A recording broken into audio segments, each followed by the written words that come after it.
오늘 말씀의 제목은 시험을 잘 치릅시다입니다.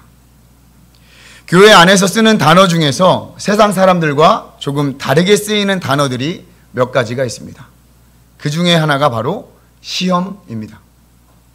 사역하면서 가끔 누구누구 집사님 시험 들었대 라는 말이 들려오면 얼마나 가슴이 철렁한지 모르겠습니다.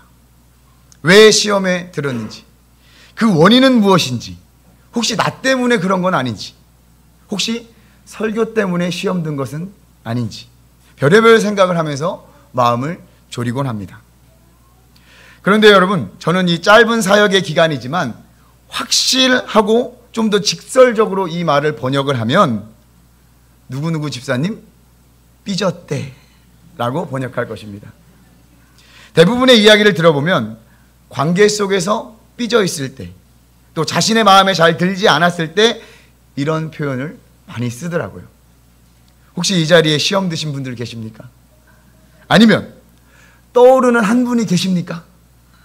행여나 그분이 떠오르신다면 잊어버리십시오. 오늘 설교는 그분을 위한 것이 아니라 나를 위한 말씀이기 때문입니다. 오늘은 시험에 관해서 이야기를 나누고자 합니다. 처음에 말씀드린 시험, 그런 삐짐이 아니라 성경에서 이야기하는 시험에 관한 이야기입니다. 헬라어 원어 성경에 보니까 페이라모스라는 단어를 쓰고 있더라고요.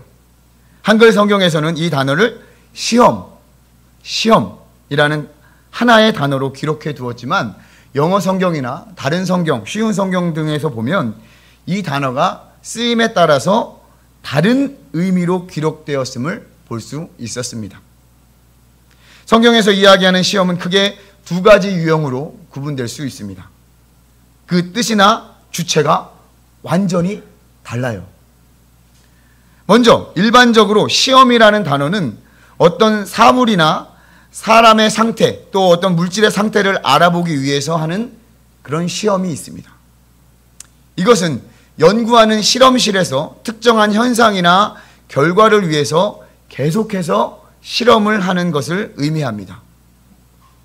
여러 번의 시험을 거쳐 이와 같은 결과를 얻었습니다 라고 쓸 수 있겠습니다. 여러분, 테스트라고 들어보셨죠? 그런 의미입니다. 실험하고 또 시도하고 그런 의미이죠. 학생들이 학교에서 보는 중간고사 또 기말고사 등도 이 시험에 포함할 수 있습니다. 이러한 시험을 통해서 다음 단계로 넘어가거나 보충 또는 보완을 할 수가 있습니다. 그리고 때로는 이 시험에 통과하여 상을 베풀어 주기도 하죠. 성경에서 말하는 두 번째 시험은 유혹이라는 의미가 있는 굉장히 위험한 시험입니다. 왜 한글 성경에서는 똑같이 시험으로 번역을 했는지 모르겠습니다. 유혹이라는 단어가 더 확실히 구분되고 또 의미가 명확해서 우리가 경계할 수 있는데 시험이라고 번역하니까 자꾸 시험을 드는 것 같아요. 아무튼 이 시험은 성경에서 분명히 다른 의미로 사용되어지고 있습니다. 영어 성경에서는 좋지 않은 일을 하도록 부추기는 의미의 단어를 썼습니다.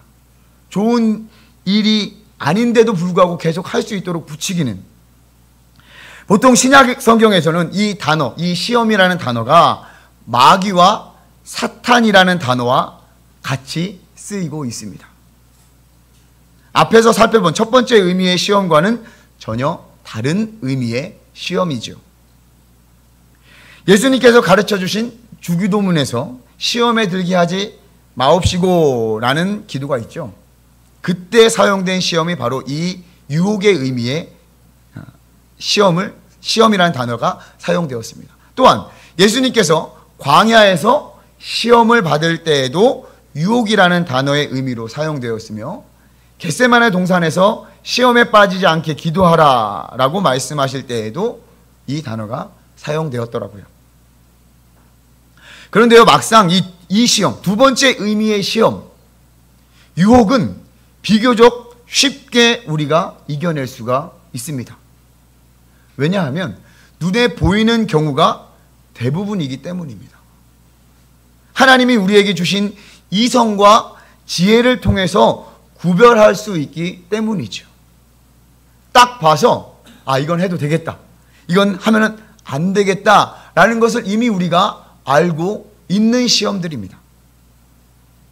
또한 이렇게 제가 자신 있게 말씀드릴 수 있는 이유는 이러한 모든 시험, 이러한 모든 유혹에서 예수 그리스도께서 이미 승리하셨기 때문입니다. 복음서를 보면 예수님은 광야에서 마귀에게 시험을 당하셨죠. 돌이 떡덩이가 되게 하는 유혹, 성전 꼭대기에서 뛰어내려 하나님을 시험하라는 유혹, 만국의 영광을 주겠다는 그런 유혹. 이 세 종류의 시험은 이 땅에서 우리가 겪을 수 있는 모든 유형의 유혹을 대표하는 시험들입니다. 예수님께서 어떻게 이기셨습니까? 말씀과 기도로 승리하셨죠. 할렐루야. 그것과 동일하게 우리도 이 세상의 삶에서 이러한 유혹들은 말씀과 기도가 충만하면 능히 이길 수 있습니다. 믿으십니까? 여러분, 믿음으로 선포하셔야 됩니다. 행여나 우리가 말씀과 기도가 부족해서 이러한 유혹에 넘어간다면 다시 세우면 됩니다. 말씀을 가까이 하고 또 기도하면 눈에 보이는 유혹들은 능히 이겨낼 수 있음을 믿음으로 선포하시기를 주님의 이름으로 축복합니다. 그런데요, 오히려 이 첫 번째 의미의 시험이 우리를 힘들게 합니다. 오늘 본문에서도 이 시험을 믿음의 시련이라고 표현했습니다. 2절과 3절 말씀을 우리 같이 다시 한번 읽어보겠습니다. 시작. 내 형제들아, 너희가 여러 가지 시험을 당하거든 온전히 기쁘게 여기라. 이는 너희 믿음의 시련이 인내를 만들어내는 줄 너희가 알미라. 아멘. 너희가 여러 가지 시험을 당하거든 기쁘게 여기는 이유가 무엇입니까? 이러한 시험, 즉 믿음의 시련이 인내를 만들어내는 줄 너희가 알기 때문에 기뻐하라고 이야기하고 있습니다. 여러 가지 시험을 뭐라고 이야기하고 있습니까? 믿음의 시련이라고 표현하고 있음을 볼 수가 있습니다. 그렇다면 이 시험, 믿음의 시련을 우리가 어떻게 하면 좋을까요? 어떻게 하면 잘 치를 수 있을까요? 그리고 왜 이 시험은 우리에게 오는 것일까요? 야고보 기자는 우리에게 굉장한 도전을 줍니다. 여러 가지 시험을 당하거든 온전히 기쁘게 여기라. 할렐루야. 여러분, 혹시 최근에 보신 시험을 기억하십니까? 여러분, 최근에 어떤 시험을 보셨습니까? 시험 기간을 아주 오래전에 경험하신 분들은 잘 기억이 나지 않으시겠지만, 여러분, 시험 기간에 여러분 기뻐할 수 있으시겠습니까? 얼마 전 기말고사를 치른 우리 학생들이 여기 있는데요.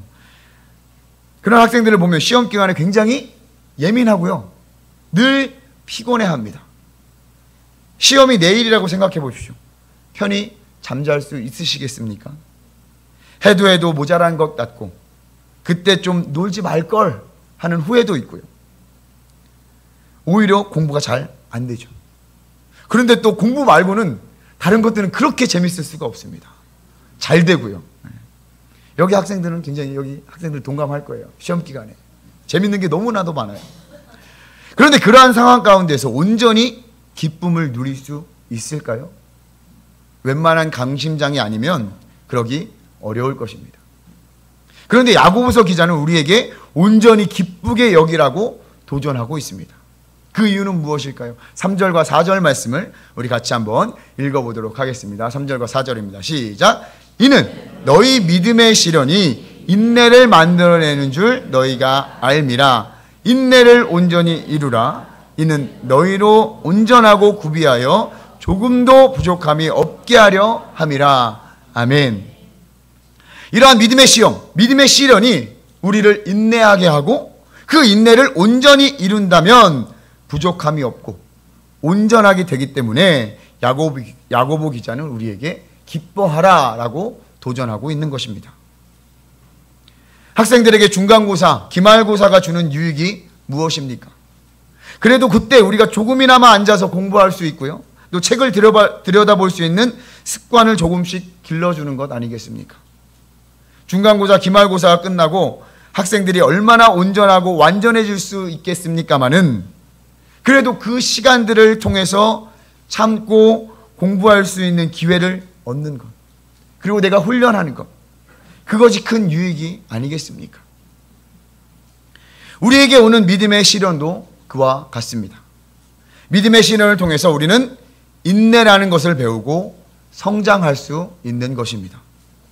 참고 견뎌내는 것입니다.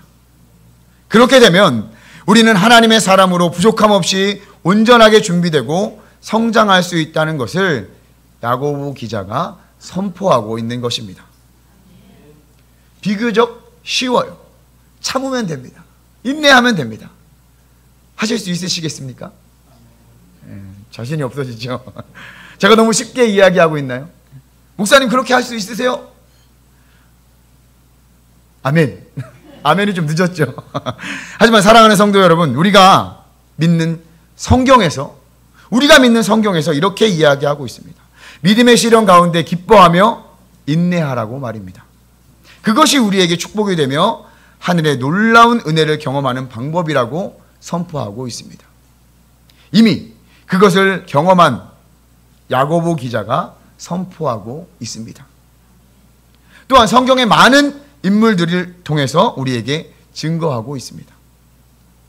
교회에 다녔던 성도님들이라면 믿음의 시험 하면 딱 떠오르는 사람이 있을 것입니다. 그의 이름은 아브라함입니다.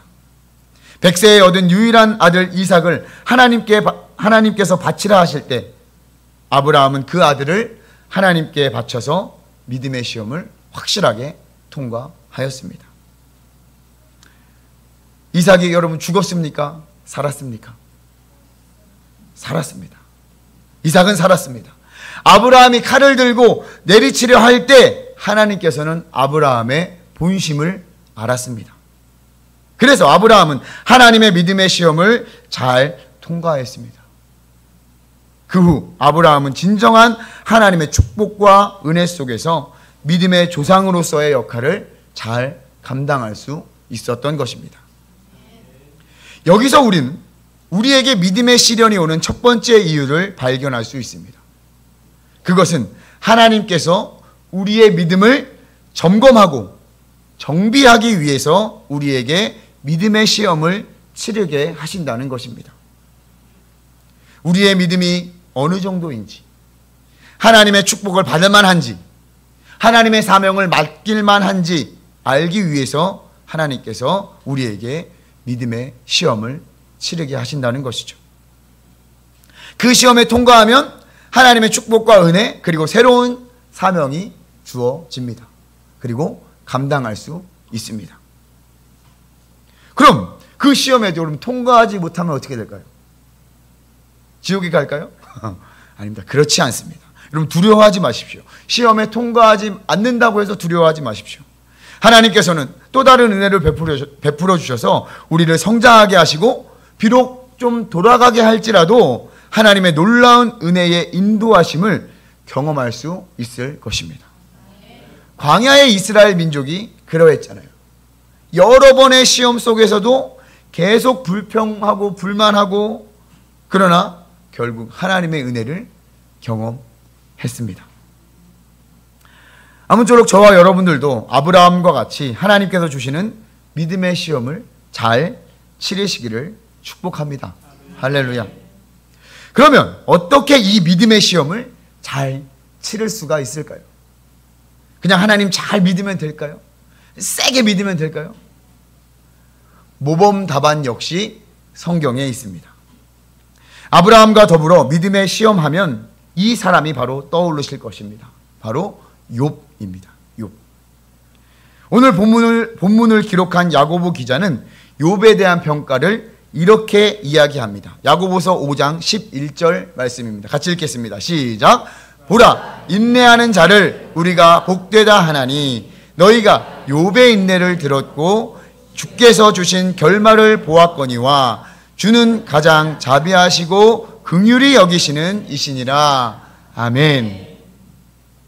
오늘 본문을 통해서 우리에게 도전을 주고 있는 야고보 기자가 인내하는 자를 복되다고 말하면서 대표적으로 이야기하는 사람이 바로 욥입니다. 욥의 인내를 여러분 들으셨죠?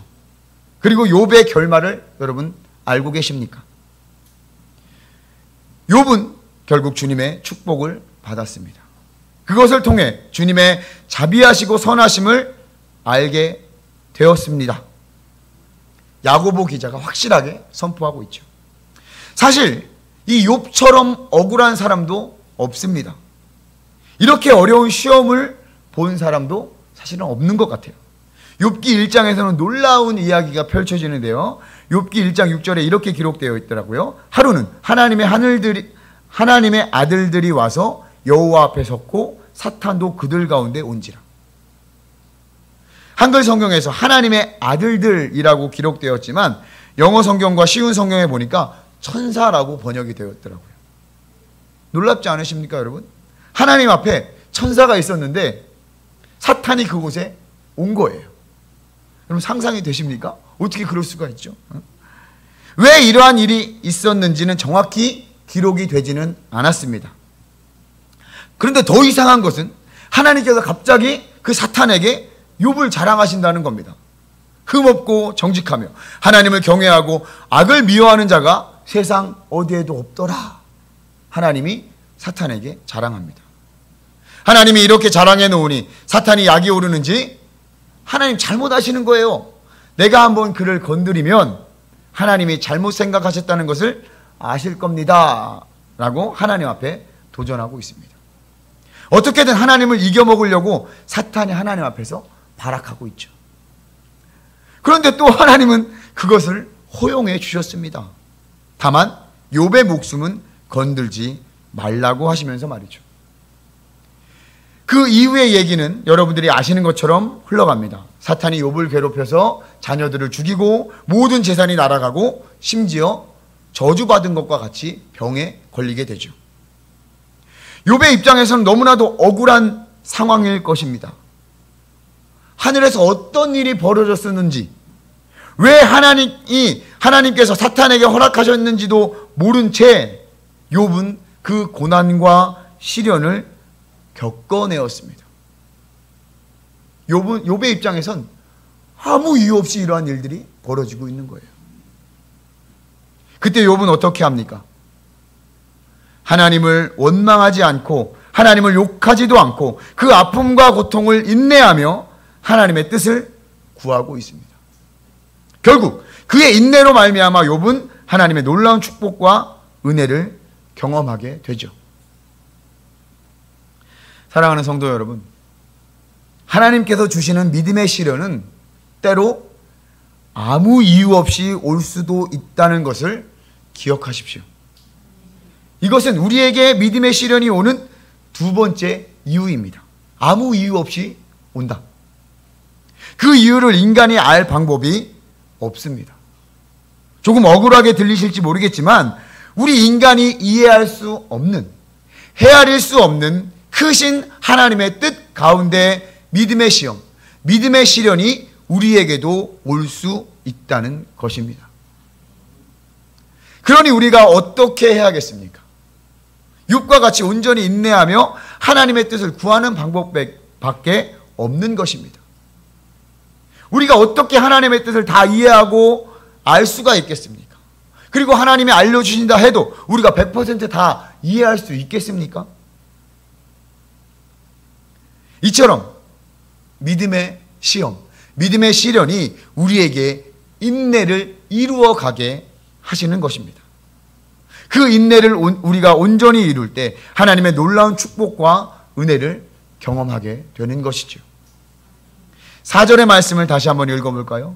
4절의 말씀 시작. 인내를 온전히 이루라. 이는 너희로 온전하고 구비하여 조금도 부족함이 없게 하려 함이라. 아멘. 그리고 12절에서도 야고보 기자는 우리에게 이렇게 격려합니다. 시작.